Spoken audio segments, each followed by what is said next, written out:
Birds are chirping, chainsaws are burning, and we got 10 tons of motherboarding. So we're gonna get to this later. Right now, we need to focus on trenching. And the trenching is gonna start over here. Now we're trenching for the irrigation. This is just your normal trencher right here. We're gonna knock it out. Should be pretty simple, and then we can get to that motherboarding.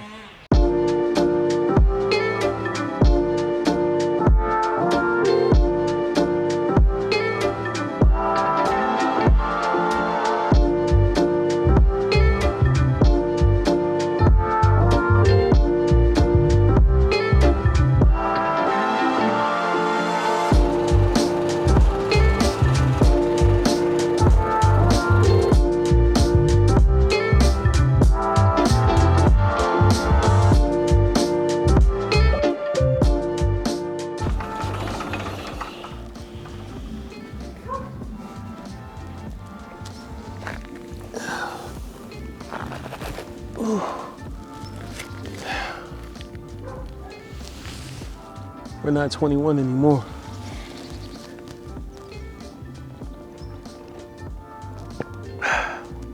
Man, that's good.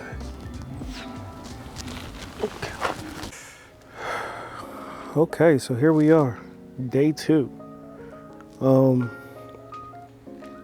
We got a lot accomplished. And it's my recommendation that if you're gonna do this, use the right tools. I went back and forth on getting this trencher, which we'll go into in a little bit more detail when it comes time to knock out the DIY irrigation. But get a trencher, say that back.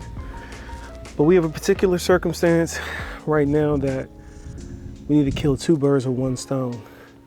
That being, I can't make a clean application anymore. In normal circumstances, I wouldn't really worry about it because I could just simply take the dirt that came out of the ground and use it as a fill when I put the irrigation in.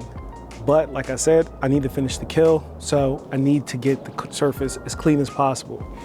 So what we're gonna do is we're gonna put that soil at the bottom of the bed. We'll fill it up with topsoil and then dress it with a nice layer of compost. The only thing left to do is do the work. I wish they made a machine for that. It's called a shovel. Speaking of right tools for the job, this just ain't gonna cut it. So let's get the Cujos and get to work.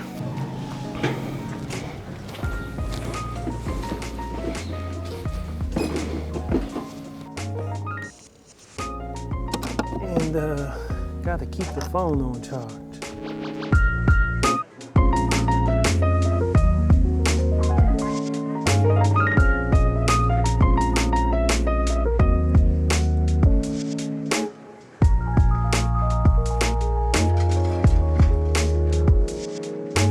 All right, so check it out. 2 days later, we've accomplished quite a bit. I have now transitioned from the native clay soil to this beautiful blend of topsoil. It's not as clean as I thought it was gonna be, but it's getting the job done. Later, we'll be using it for the leveling and filling on the irrigation holes that we already trenched out. But for now, I need to get this done so I can put a level of compost and then plant all the transplants that I got right over there. They're looking really good. It's about go time. We're almost at the finish line, or at least the first finish line. And let's get it done. Let's finish strong. And we working, baby. We working.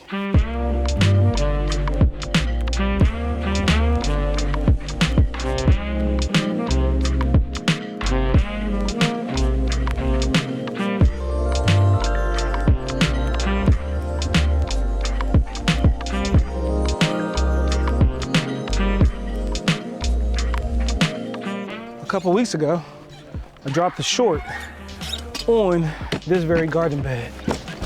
One of the questions that I got, which was a pretty good question, was how much money does it cost to fill up a garden bed this size? And the answer varies. If you try to do it from your big box store, it's gonna break the bank.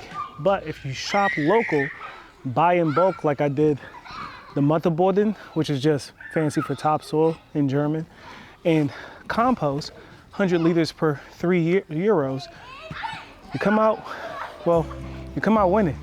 All right, let's get this done. Oh yeah, and by the way, if you're wondering, this video is not sponsored by Gorilla Cards.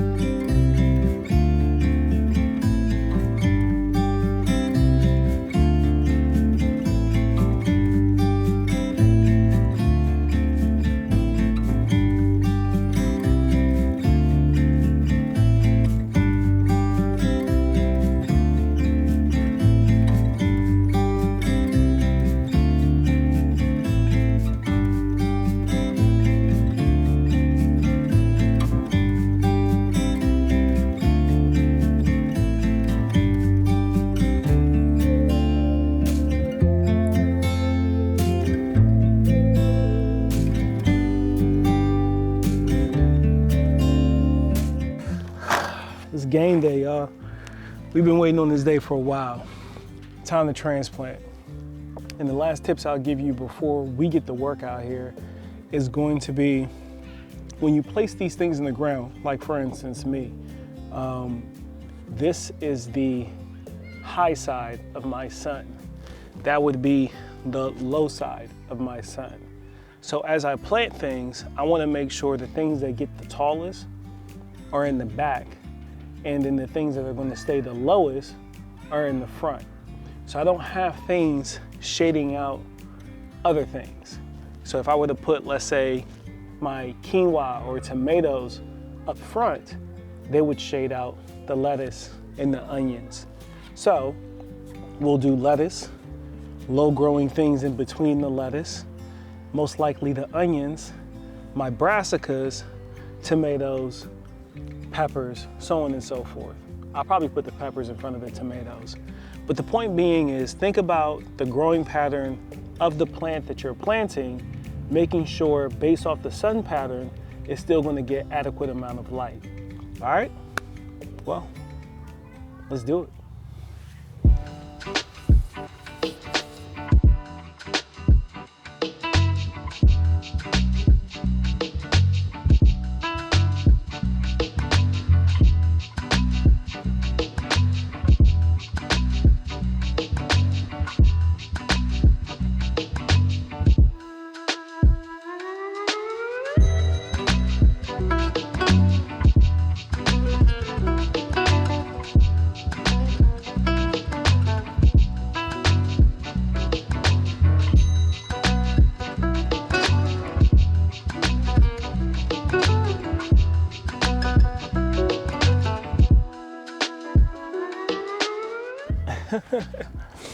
Okay, so what a wonderful problem to have, right?